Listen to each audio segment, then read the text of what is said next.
So can the power of my heart actually change my life? Hi, I'm Reverend Andrew Bozeman, and this is On the Wings of Your Mind. Today we're continuing the discussion on the question, can the power of my heart actually change my life? So yesterday I sought to pin the foundation of our discussion to the fact that we are vibrational beings in a vibrational universe. That is the first step in the process of respecting and utilizing the power of your heart to change your life. The first step is to accept the possibility that you are not a solid object. You and everything around you are not solid objects. Instead, they are vibrating. They are vibrational entities. They are vibrating. They are not solid. They are vibrating. They are not separate from everything. They are all connected. They are vibrational entities. I want to get that into your mind, into your head. Remember, with this, that is the controlling factor. What you know and believe. What you know and believe. This is on the wings of your mind, so let us fly on the wings of our mind. Because unless you can accept the possibility that we are in a vibrational universe as vibrational beings, then nothing else I have to say makes any sense. So that is the first step. Please click on the thumbs up button below, and if you haven't already done so, please choose to subscribe. I'd love to hear your comments, questions, thoughts, which you can do by going to the right side of the screen and using the chat box. Or if this is a replay, you can go to the comment section below. Okay. Now the next step is to begin moving past the possibility stage, the possibility that you're a vibrational being among other vibrational beings. That is the next step. And the way you do that is to begin to look for evidence that is actually true, that this is actually true. Looking for evidence that verify your vibrational existence. And the way you do that is by paying attention to what's already there. It's going on around you. And so you should begin to notice how often you pick up on the invisible energies of others, how you pick up on their moods, how you pick up on their thoughts, or what appears to be their thoughts, how you can anticipate people. It's not that you've got ESP. No, it's not some psychic sense we're talking about. It is merely the awareness of what is already there, the awareness of the vibrations of those around you. That's all it is, becoming consciously aware of the vibrations around you, becoming consciously aware of the clues you are given. For instance, one of the big factors in sporting events is the home field advantage. Why is home field advantage so important? Well, teams perform better when they are in front of a home crowd because the home crowd is feeding them, lifting them with their combined vibrations, their combined supportive vibrations, their combined supportive energy. They are lifting them, they are feeding them this energy from their combined hearts because they want their team to win. The visiting team, on the other hand, has to overcome that energy in order to win because that energy is focused against them. So they've got to overcome it in order to win. So they really have to be able to put forth the effort to overcome that home field advantage. Entertainers and speakers can rise or fall based on the response of the audience, on what the audience feeds them back, on the kind of vibrational energy that the audience feeds back to them. It can be a transcendent experience and actually quite addictive when the audience is on your side, when the audience is feeding you that love, that adoration, that desire for you to succeed. Or it can be a dud if they don't like you. It's all based on the vibrational output of the crowd. So vibrations play such an important part in our lives. It's just that most of us don't consciously pay attention to it.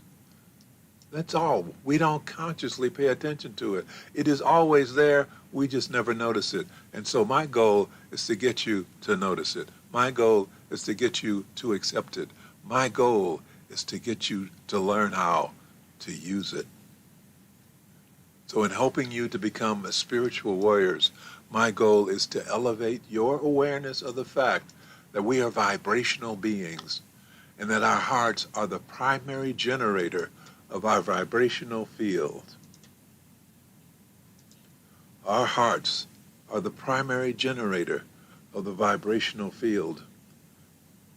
And while our hearts and our brains do send out vibrations, our heart field is 5,000 times stronger, 5,000 times stronger than the brain field. So that electromagnetic field generated by your heart, that vibrational field generated by your heart reaches out for several feet around you. And so you are influencing others around you as they are in turn influencing you.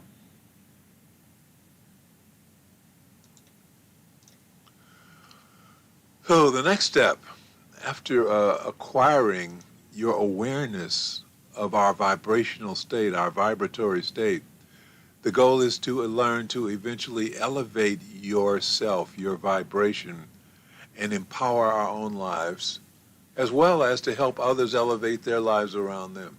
That's the next step, to learn how to use this, to learn how to elevate our vibrations so that we can positively, beneficially affect our own lives as well as those around us. So do we really have influence on what goes on around us? Yes. Get this. In 1960, the Maharishi Mahesh Yogi predicted that if 1% of a community practiced transcendental meditation, 1% practiced transcendental meditation technique, that 1% would produce a measurable improvement in the quality of life for the whole community. It's called the Maharishi effect. 1% of the community can change the community for the better. Now, this phenomenon was first documented in a scientific research project in 1976. And what they found in 1976 was that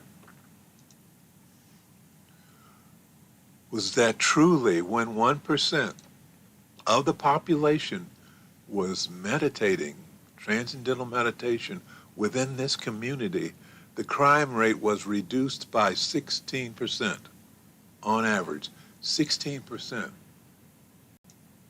Since then, there have been other experiments conducted by the Maharishi's University of Management. And they've been doing experiments to see how specific they could be with the number of people involved, the number of people that had to be involved. And what they came up with finally is that if a critical mass of meditators that is equal to the square root of 1% of the United States population were engaged as a group in transcendental meditation, there would be a significant reduction in the level of violence in the United States. 1%, the square of the population could have an effect if they combined their energies, their positive energies, to elevate the state of mind within the United States. So they did these experiments and they worked on it to get to the point where they knew that they had this number. And then in 2007, they decided to go with it. So from the years 2007 to 2010, they were able to amass a group of at least 1,725 people on a regular basis. 1,725 was the square root of 1% of the population. Square root of 1% of the population. And so they had these 1,725 people, sometimes more, never less. And they were able to maintain that level of participation from 2007 to 2010. And what they were able to find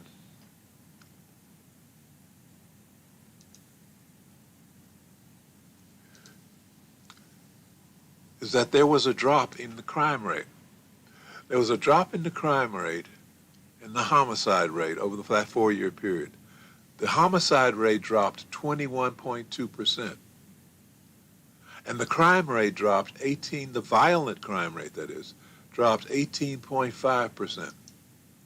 21% drop in homicide, 18.5% drop in violent crimes. So that takes us to the next step. The right amount of people who have converted themselves and elevated their vibrations. Now, I'm not saying we have to do transcendental meditation. We can do this any way we want to elevate our vibrations, which we can talk about tomorrow. But the key is that if we get enough spiritual warriors, who learn to elevate their own vibration to the state of love, peace, and harmony. Love, peace, and harmony. They can not only change their own lives, but they can change the lives of those around them. So, what are we talking about here? Step one. Step one is to acknowledge the possibility that we are in a vibratory universe. Step two.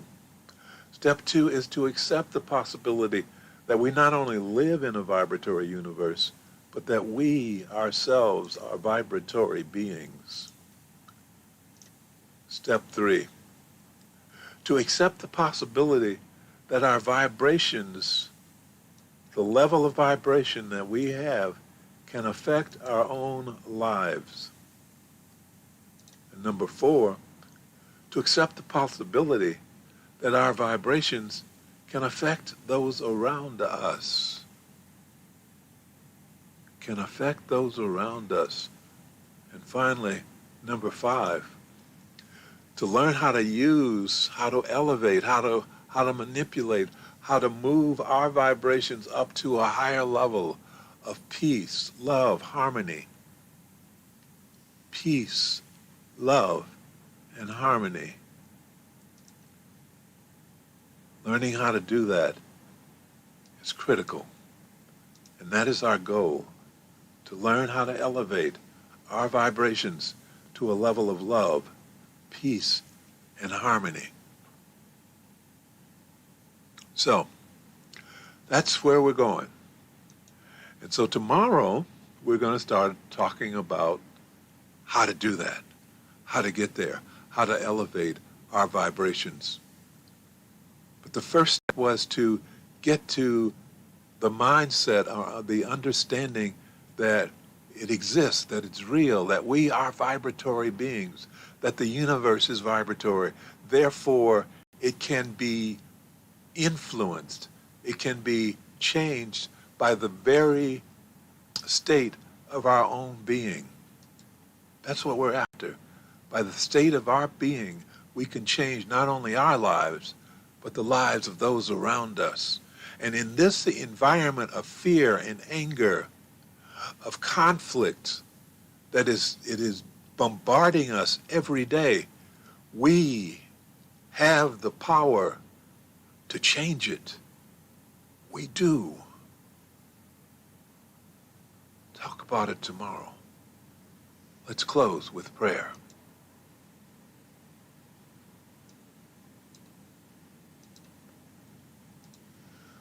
Thank you, Infinite Intelligence, for bringing us together in this life so that we may become spiritual warriors and join in the work that we have come here to do. Thank you, Infinite Intelligence, for bringing us into this space of awareness and a deeper understanding of ourselves and our relationship to life and infinite intelligence. Thank you for showing us who we really are. We open our minds and our hearts to the truth of our being. We are the children of God. We are individualized expressions of infinite intelligence. And because we are part of the greater whole, we are beginning to understand our value to the continuity of life on this planet. And as we become channels of your power, infinite intelligence, we can feel your presence within ourselves and within our lives more and more. And we know that as we feel your presence within our lives every day, we will rise because we are no longer cut off from you by being immersed in the darkness of fear, anger, and the pain of unforgiveness. So we are now restoring our connection through the grace of forgiveness, knowing that as we learn to forgive ourselves for the pain we have caused to ourselves, and as we learn to forgive those who have inflicted pain upon us, our connections will grow stronger and our lives will grow happier and healthier and more prosperous. And for this, we are truly grateful. As above, so below. As within, so without. And so it is. Amen. So, thank you very much for watching. I really appreciate your being here. If you haven't already done so, please choose to subscribe by clicking on the little logo in the lower right-hand corner. I look forward to seeing you tomorrow. I'd love to hear your questions, thoughts, comments, which you can put in the chat box on the right or in the comment section below. And that's it for today. Remember, I am Reverend Andrew Bozeman, and this has been On the Wings of Your Mind.